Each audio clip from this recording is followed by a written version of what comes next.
ছেলেটাকে ভালো লাগবে, সে মেয়েটাকে ভালো পজিশন উঠে দিবে। যে উনি পার্সোনালি ওনার রুমমেটকে আমাদের সাথে খারাপ বিহেভ করতেছে, বান্ধবীদেরকে গায়ে টাচ করার চেষ্টা করছে।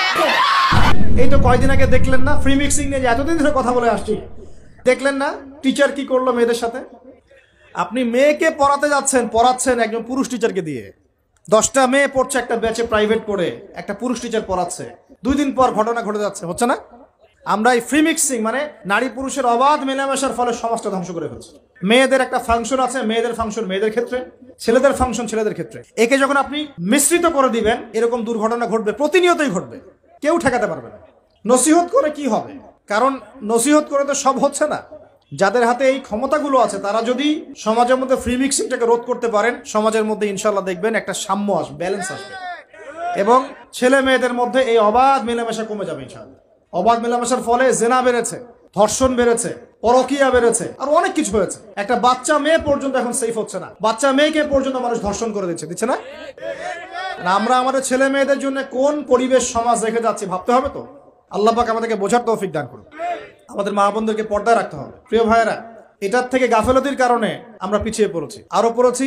ওই যে বললাম দায়িত্বহীনতা, মানে আমরা মনে করি দিনের দায়িত্ব শুধু আলেম ওলামাদের। এই দায়িত্বহীনতার কারণে আমরা সবাই দিনের ক্ষেত্রে আস্তে আস্তে আস্তে অনেকটা পিছিয়ে আসছি।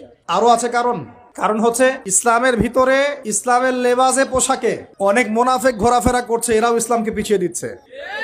ইসলামের প্রকাশ্য শত্রু যারা সারা বিশ্ব থেকে মুসলিমদের নাম নিশান মিটিয়ে ফেলতে চায়, এরা বিভিন্ন এজেন্ডা মুসলিম সমাজে বাস্তবায়ন করছে। এই সমাজে এই এজেন্ডাগুলোর কারণেও মুসলমানরা আজকে পিছিয়ে পড়ছে। আরো কারণ আছে, অর্থনৈতিকভাবে ইসলামিক ভিত্তি আমাদের স্ট্রং হচ্ছে না, আমাদের সুদের সাথে আপোষ করতে হচ্ছে, এই কারণে আমরা পিছিয়ে পড়ছি।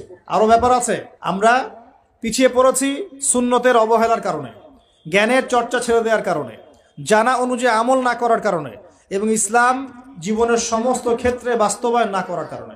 আমি কি বোঝাতে পারছি ভাই? আরো পিছিয়ে পড়েছি হারাম রিজিক খাওয়ার পিছনে। হারাম রিজিক খেয়েছি, দোয়া কবুল হচ্ছে না, পিছিয়ে পড়ছি আমরা পিছিয়ে পড়েছি আমাদের মা বোনদের পর্দার গাফেলতির কারণে। আপনি যদি কোনো সমাজকে ধ্বংস করতে চান, তাহলে ওই সমাজের মধ্যে বেহায়া মেয়েদেরকে, নগ্ন মেয়েদেরকে ছড়িয়ে দেন।